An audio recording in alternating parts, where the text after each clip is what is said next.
Olá pessoal, esse é o nosso primeiro módulo de eletrotécnica aplicada, então vamos trabalhar fazendo um resgate dos principais conceitos relativos às grandezas elétricas, porém já no ambiente de tensão alternada. Tá? Só para a gente relembrar, a gente fez aquele trabalho extenso relativo à corrente contínua, onde nós resgatamos os parâmetros elétricos mais importantes, quais sejam a tensão, a diferença de potencial, a corrente elétrica, a resistência elétrica e a potência.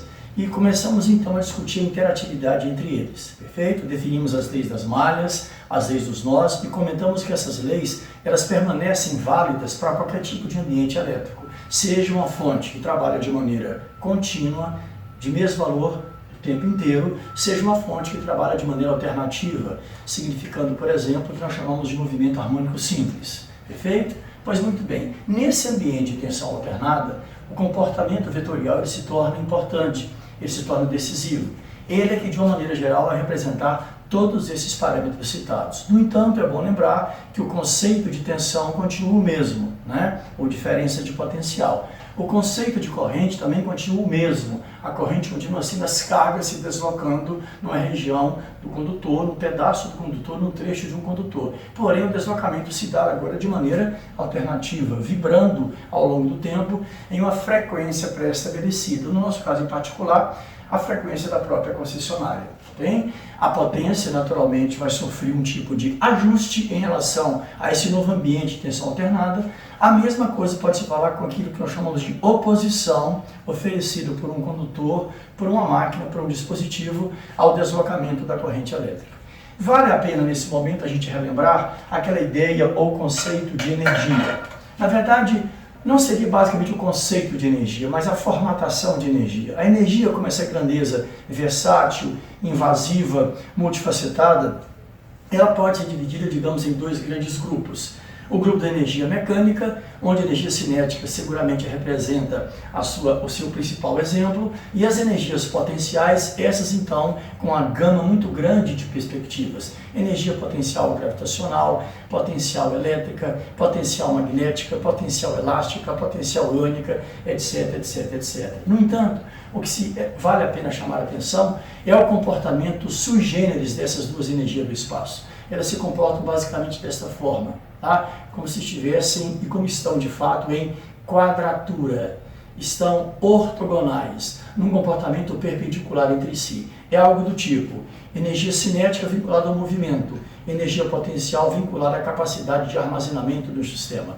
É bom lembrar que a energia cinética é muito chamada de energia trabalhadora, energia que toca processos. Já a energia potencial, aquela que viabiliza os equipamentos, que dá condição para que os equipamentos possam existir enquanto máquinas, enquanto circuitos acoplados magneticamente ou dispositivos que tocam os processos elétricos industriais, perfeito? Mas essa ideia de ortogonalidade, ela é muito importante. Então, digamos, uma representação simbólica, que aqui nós temos, né, um componente que representaria a energia cinética em joules, como energia trabalhadora, aquela que toca os processos industriais, e uma energia potencial, aquela que pode ser armazenada, aquela que pode ser guardada também em joules, mas que, convenhamos, não realiza trabalho. Sabidamente, o trabalho, aquela questão onde você teria, né, um bloco sendo deslocado numa rampa horizontal, sujeito a uma força F, força S que faz com o deslocamento no ângulo de x graus,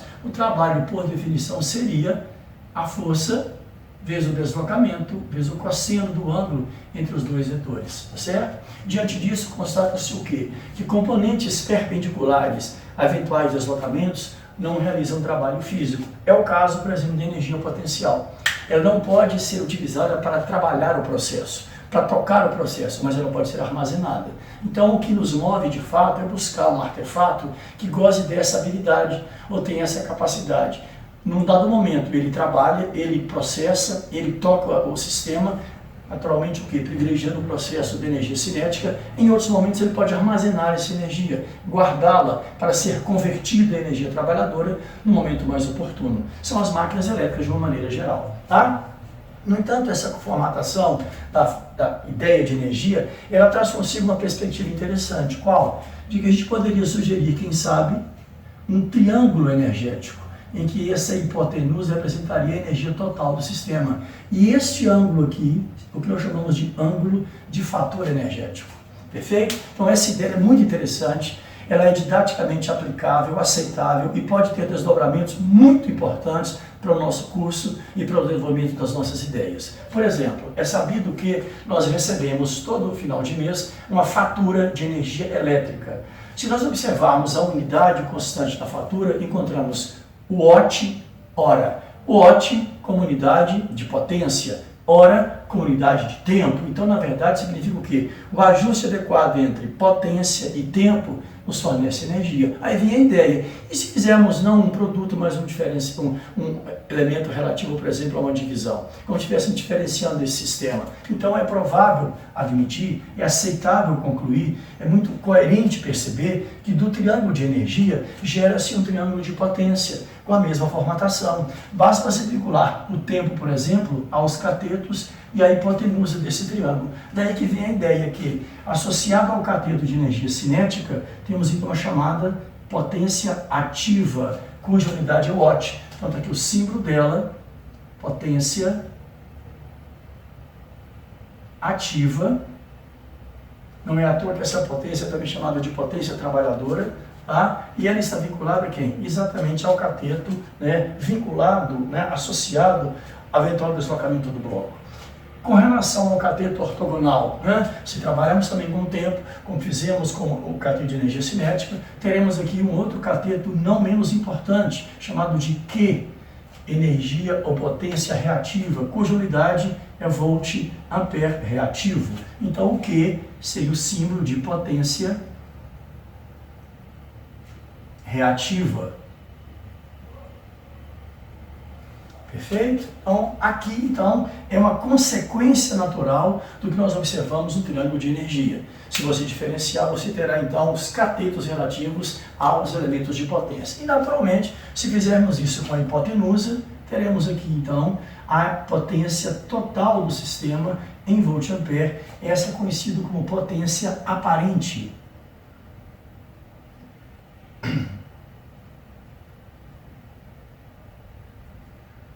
E é interessante chamar a atenção, coisa já dita para vocês em várias oportunidades, ainda em sala de aula.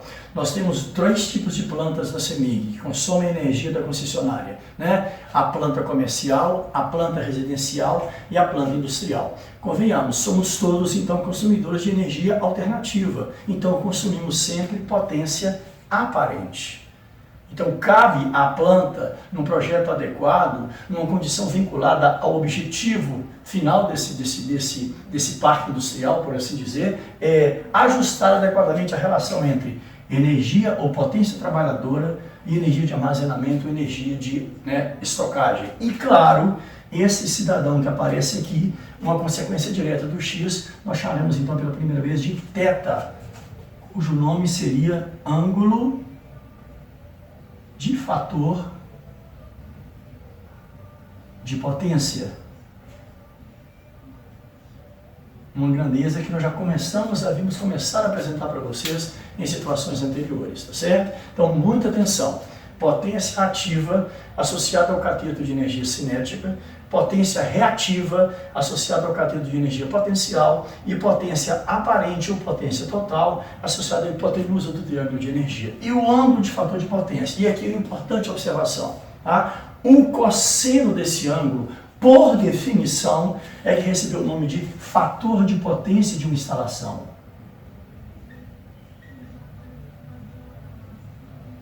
Fator de potência na instalação. E isso realmente é muito importante para a gente. Por qual razão? Ora, porque na verdade a CEMIG, quando faz a aferição na nossa planta, ela faz uma medição direta de potência ativa e vincula isso ao tempo para ter a demanda de energia ativa do sistema. Então, como que ela pode saber que esse consumo está vinculado a uma potência aparente, a potência associada à hipotenusa e não apenas a potência associada a esse cateto? Quando ela afere o θ, o ângulo de fator de potência. Observe o que eu vou dizer. As energias potenciais, elas são muito importantes, elas são necessárias, perdão da redundância do termo, mas ela é que potencializa os sistemas, ela é que magnetiza as máquinas, os motores, os geradores, os transformadores, ela é que viabiliza a reação. Eu diria que em química, uma grandeza que talvez fizesse um comportamento muito semelhante seria um catalisador.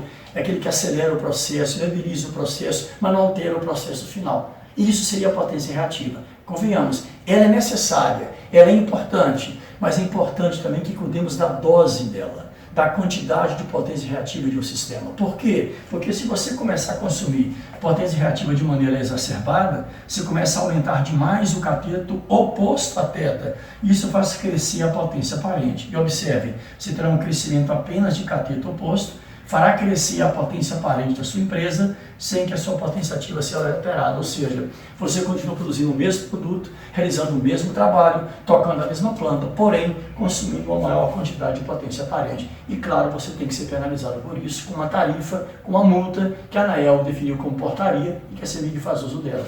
Já sabemos inclusive isso. Qualquer planta industrial ou comercial cujo fator de potência, esse é o ângulo de fator de potência, e por definição, o fator de potência é o cosseno desse ângulo. Então, toda instalação comercial e ou industrial cujo fator de potência for menor que 0,92, isso significa uma multa mensal na fatura de energia elétrica. Então, cuidemos muito dessa potência reativa, tá certo? Claro que a ausência dela pode parecer muito interessante a princípio, né? Então, eu não teria praticamente fator de potência unitário, o que significa θ igual a zero. Cuidado, vamos devagar com esse andor. Se numa situação como essa, como que eu vou magnetizar as máquinas? Como que eu vou excitar os motores e geradores? Então, repito, a potência reativa, ela é importante, ela é decisiva. A dose dela é significativa para a gente, tá bem? Mas o excesso aqui pode ser prejudicial. Muito bem, partindo do pressuposto que potência elétrica foi e sempre será, de uma maneira geral, o resultado de um produto entre tensão e corrente, o que podemos admitir? Que a potência aparente então será quem? Tensão vezes corrente, perfeito? Cuja unidade é volt-ampere. Observe que a própria unidade sugere a formatação da equação do modelo matemático da chamada potência aparente. E olha que coisa interessante, do conceito de cosseno, quem seria então o cosseno de θ? O cosseno do eventual ângulo de fator de potência. Por definição, o cateto adjacente, ninguém menos do que a potência ativa, sobre a hipotenusa, que é a potência aparente. Qual é a conclusão dessa relação? Pode-se afirmar, então, que a potência ativa de um sistema vale quem? Vale a potência aparente vezes o fator de potência da instalação. Perfeito. Isso aqui em watts, que é a unidade de potência ativa. Perfeito? Assim como também do conceito de seno do mesmo ângulo de fator de potência, seria quem? O cateto oposto, olha a abertura. O cateto oposto seria a potência reativa sobre a hipotenusa, a potência aparente, o que se conclui que daqui tiramos que a potência reativa de qualquer sistema seria quem? A sua potência aparente vezes o seno do seu ângulo de fator de potência em volt-ampere reativo. Ah? Então observe, qual a consequência imediata disso? Observe esse leque de equações. O que eles sugerem para a gente? Tá? Vou fazer o possível para não apagar esse branco, é importante para a gente. Então olha só. Tá? Observe o que representa a potência elétrica como um todo. Potência elétrica seria tensão vezes corrente. Então observe, para fechar esse nosso papo do primeiro módulo, existe outra maneira de expressar a potência reativa do sistema? Evidentemente que sim. Se potência ativa é potência aparente vezes cosseno de θ e a própria potência aparente é V vezes I, atenção, pode escrever então potência ativa de um sistema como sendo um produto entre tensão do sistema, a corrente dele, vezes o fator de potência da instalação em watts. Uma forma de escrever potência ativa extremamente utilizada. A mesma coisa valeria para a potência reativa. Ora, se ela vale potência aparente vezes seno de θ, outra maneira de escrever potência reativa seria V vezes I vezes seno de θ em volt-ampere reativo. Ok? Então observe. Interessante a gente resgatar essas informações, até para a gente startar de novo o nosso trabalho. Perfeito? Vamos, inclusive, já deixar engatilhado o nosso próximo módulo. Vou propor para vocês um pequeno exercício numérico de uma máquina real, como eu havia dito para vocês, de uma máquina existente, para que nós possamos começar a trabalhar essas informações. Então, observe. Imaginemos que eu estou com um transformador, ou um motor, fiquem à vontade, cuja a potência seja, por exemplo, 50 kVA. Olha a unidade, volt ampere. Sabemos que o K não é unidade, o K é um múltiplo, para dizer que a potência é um pouco maior, níveis maiores, tá certo? Que esse motor opera em carga nominal,